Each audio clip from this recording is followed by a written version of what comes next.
ఓం విఘ్నేశ్వరాయ నమః. బ్రహ్మపురాణము 16వ అధ్యాయము. రుద్ర మహత్యము.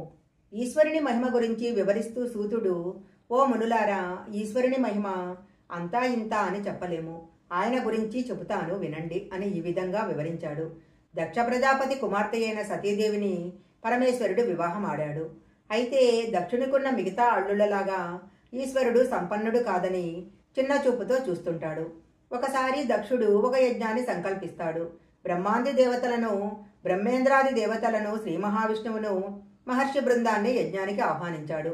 కానీ శివుని మాత్రము ఆహ్వానం పంపలేదు. పైగా శివుడు కానీ అతని పరివారంలో వారెవరైనా కానీ యజ్ఞానికి వస్తే స్వాగత సత్కారాలు చేయకూడదని తన పరివారాన్ని శాసించాడు. కైలాసంలో సతీదేవికి తన తండ్రి యజ్ఞం చేస్తున్నాడన్న విషయం తెలిసింది.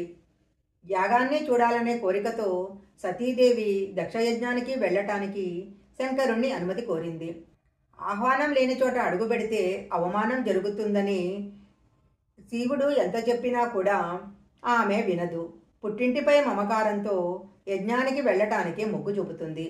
శివుణ్ణి పరిపరి విధాలుగా ప్రార్థించగా చేసేది లేక శివుడు సరే అంటాడు. సతీదేవి యాగశాలకు వచ్చింది.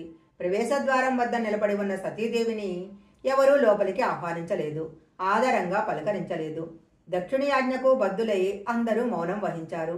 తల్లిదండ్రులు తనను కనీసం పలకరించకపోవటము సతీదేవిని బాధించింది. అప్పుడు సతీదేవి రోషంతో, తండ్రి, నేను నీ కుమార్తెలలోకెల్లా పెద్దదానిని. ఇంతమంది ముందు నువ్వు నన్ను చులకన చేయటం యుక్తం కాదు అంటుంది.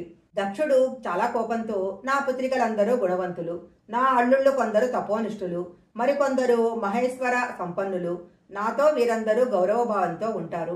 కానీ నీ భర్త శివుడు దిగంబరుడు, విషమనేత్రుడు, కపాలమాలాదారుడు, ఒంటి నిండా బేడిద పూసుకొని భిక్షమెత్తుకుంటూ తిరిగే హీనుడు, శ్మశాన సంచారుడు అని శివుణ్ణి హేళన చేశాడు. అందువల్లనే తాను శివుణ్ణి యాగానికి ఆహ్వానించలేదు అన్నాడు. అప్పుడు సతీదేవి, నువ్వు మహోన్నతమైన పరమపురుషుడైన నా భర్తను నన్ను దూషించావు.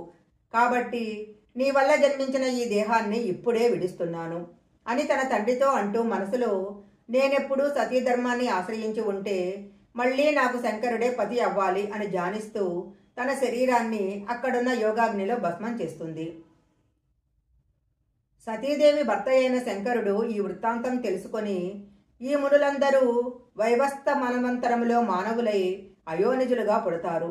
నీ యజ్ఞ సమయంలో వచ్చి ఋత్విజులై సభ ముందే శుభపత్ని అవమానంతో దేహత్యాగం చేస్తుండగా మీరందరూ ఊరికే ఉంటూ చూసినందుకు ఈ శాపాన్ని భరించాల్సి ఉంటుంది. ఇంకా దక్షుడు ఆ మన్వంతరంలో ఉన్న ప్రాచీన బర్హికి పుత్రుడైన ప్రచేతనుడు అనే రాజుకి పుత్రుడుగా జన్మిస్తాడు.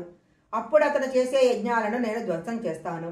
ఏ ధర్మకార్యం చేయబోయినా దానికి అడ్డుబడి నాశనం చేస్తాను అన్నాడు. దక్షుడు దీని గురించి తెలుసుకొని, ప్రజలు యజ్ఞయాగాదులు చేస్తూ ఆవిర్భాగాలు ఇచ్చినప్పుడు నిన్ను విడుస్తారు.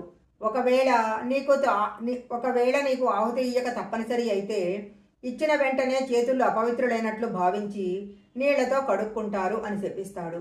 అప్పుడు రుద్రుడు దేవతలతో పాటు ఆవిర్భాగాలు పుచ్చుకోవటం నేను ఇష్టపడను. నాకు చెందవలసింది నేను వేరుగా తీసుకుంటాను. లోకాలలోకెల్లా భూలోకము చాలా ఉత్తమము.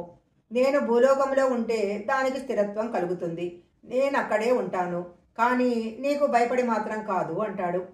శివుని శాపం వల్ల దక్షుడు భూమిలో పుడతాడు. దక్ష శంకరులకు ఈ శాపాలు శాశ్వతంగా మారిపోయాయి. దక్షుని జన్మ మారిన వైరము వాసన రూపంగా అతన్ని విడవకుండా ఉండేది అని సూతుడు మునులకు చెప్తాడు. బ్రహ్మపురాణము 16వ అధ్యాయం సంపూర్ణం.